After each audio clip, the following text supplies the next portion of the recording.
तो दोस्तों मैंने यहाँ पर आपको आपके सामने लिखा हुआ है कि जब आप ही सी इट और नेम की बात करते हैं तो उनके साथ में जो वर्ब आता है, जो एक्शन आता है, उसमें आप यस या ईएस का प्रयोग करते हैं। और मैंने यहाँ पर लिख दिया हुआ है कि आप कब यस का प्रयोग करते हैं, कब ईएस का प्रयोग करते हैं, क्योंकि ये कन्फ्यूजन अक्सर विद्यार्थियों में रहता है। लोग जानते हैं कि प्रेजेंट के इंडेफिनिट टेंस में ही सी इट नेम के साथ में जो वर्ब आता है, जो एक्शन आता है, जो क्रिया आती है, उसमें यस और यस का प्रयोग होता है। लेकिन कब यस लगता है, कब ईएस लगता है, यहाँ पर ध्यान देंगे दोस्तों। मैंने लिखा हुआ है अगर जो ही सी नेम और इट के साथ में आने वाला जो वर्ब है, अगर उस वर्ब के अंत में या तो यस है या डबल एस है या सी एच है या एस एच है या ओ है या एक्स है, तो उस वर्ब में ई एस का प्रयोग आप करते हैं। बात समझ गए? उसमें यस का प्रयोग होता है सिर्फ, बाकी सबके साथ में यस का प्रयोग होता है। ध्यान रहे दोस्तों, ये सिर्फ यस और यस का जो ये आपका जो कॉन्सेप्ट है वो सिर्फ ही सी नेम और इट के साथ में ही होता है, बाकी और किसी भी सब्जेक्ट के साथ में ऐसा नहीं होता है। ठीक है, तो चलिए हम लोग कुछ और एग्जांपल लिखते हैं। जैसे मान लीजिए अगर आप बोलते हैं अपने बारे में, आप बोलें कि मैं मूवी देखता हूं, मैं मूवी देखता हूं, तो आप क्या बोलेंगे?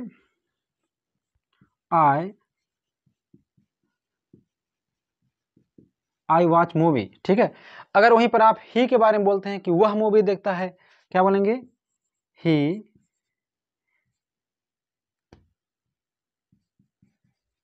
अब यहाँ पर वॉच का प्रयोग करेंगे, क्योंकि यहाँ पर लास्ट में दोस्तों ध्यान देंगे, वॉच के लास्ट में सी एच है ना, तो यहाँ पर सी एच है, तो इसीलिए यहाँ पर आप जो है ई एस का प्रयोग आप करेंगे, तो बोलेंगे ही वॉच मूवी। ठीक है, इसी प्रकार से मान लीजिए अगर आप किसी और के बारे में, मान लीजिए आप दे के बारे में बोलते हैं कि वे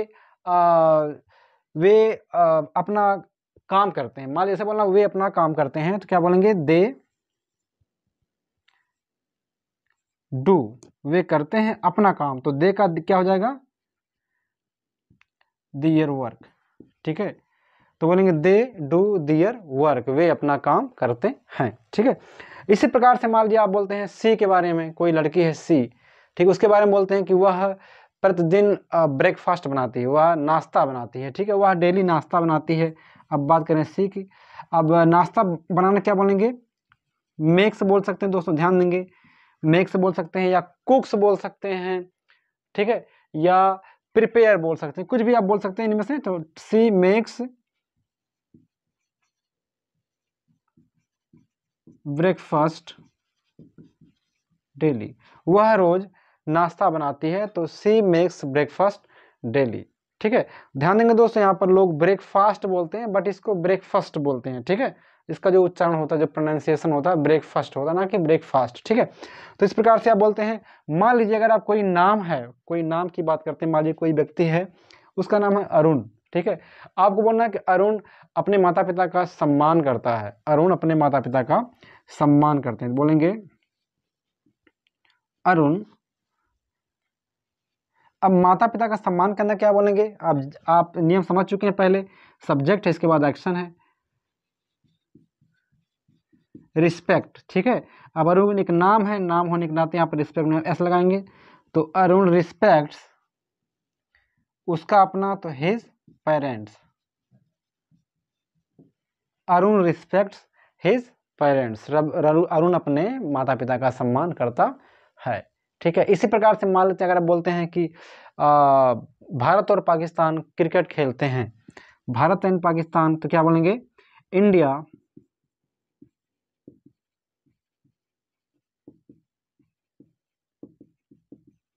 Pakistan play cricket, India and Pakistan play cricket. ठीक है, तो इसी प्रकार दोस्तों आप बनाते हैं सेंटेंस को, और बस इतना आपको ध्यान देना है कि ही सी इट और नेम के साथ में आप यस और यस का प्रयोग करते हैं। ठीक है, चलिए मैं कुछ सेंटेंस आपको बोल रहा हूँ, आप जरा खुद बनाने का प्रयास करें। मान लीजिए आपको बोलना है अपने बारे में, ठीक है, कि मैं लोगों का सहायता करता हूँ। हाँ, तो बोलेंगे I help the people, I help the people, मैं लोगों का सहायता करता हूँ। आप लोगों का सहायता करते हैं, तो you help the people. He है तो क्या बोलेंगे? He helps the people. She है तो क्या बोलेंगे? She helps the people.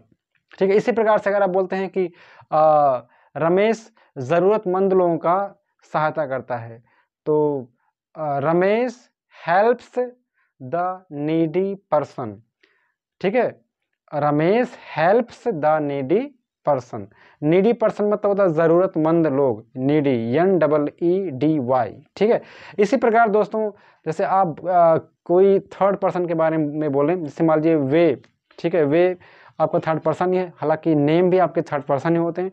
बोलते हैं वे प्रतिदिन क्रिकेट खेलते हैं, तो they play cricket daily, they play cricket daily. मेरा भाई डेली क्रिकेट खेलता है, तो my brother pledge cricket daily, my brother pledge cricket daily. अब चूंकि मेरा भाई एक व्यक्ति है, ठीक है, तो सिंगुलर है और थर्ड पर्सन है, तो यहाँ पर उसके प्ले में आप एस का प्रयोग करेंगे, तो माई ब्रदर प्लेज क्रिकेट। ये तो आपने बताना सीखा कि कोई भी काम मैं करता हूँ या आप करते हैं, ही करता है, सी करती है, दे करते हैं, हम करते हैं। ठीक है, अब अगर आपको पूछना है, कंफर्म करना है, ध्यान देंगे, अगर आपको प्रश्न करना है तो प्रश्न दो तरीके से बनते हैं फ्रेंड्स। एक तो होता है आप कंफर्म आप करते हैं, जिसमें से आपका हेल्पिंग वर्ब जो होता है, सहायक क्रिया पहले आता है, अर्थात जब आप प्रेजेंट इंडेफिनिट टेंस में आप कोई प्रश्न पूछते हैं और उस प्रश्न का शुरुआत अगर आप क्या से करते हैं, जैसे बोलते हैं क्या आप क्रिकेट खेलते हैं, क्या वे स्कूल जाते हैं, क्या मोहन अपना काम करता है, तो जब क्या से आप शुरू करते हैं, ध्यान से समझ लेंगे दोस्तों, जो बिगिनर्स हैं आप बिल्कुल ध्यान समझेंगे चीज को। जब आप सेंटेंस का शुरुआत क्या से करते हैं, हालांकि आप तो प्रश्न पूछ रहे हैं, लेकिन अब आप क्या से प्रश्न पूछ रहे हैं, अर्थात सेंटेंस के शुरू में क्या शब्द का प्रयोग होता है। तो ध्यान देंगे दोस्तों, जब आप इस प्रकार से सेंटेंस आप पूछते हैं जहां पर सेंटेंस का शुरुआत क्या से होता है, ठीक है, तो यहाँ पर दोस्तों आपको ध्यान देना है, सबसे पहले प्रेजेंट के इंडिपेंडेंट टेंस में आपको डू या डज इसका प्रयोग होता है। ठीक है, डू या डज का प्रयोग होगा। इसके बाद आप लिखते हैं सब्जेक्ट को, कर्ता को, इसके बाद आप लिखते हैं एक्शन। एक्शन का यहाँ पर ध्यान देंगे फर्स्ट फॉर्म हमेशा आता है। इसके बाद दोस्तों आपका आएगा ऑब्जेक्ट। ऑब्जेक्ट मतलब कर्म। ठीक है, तो ये आपका प्रश्न पूछने का जो रूल है।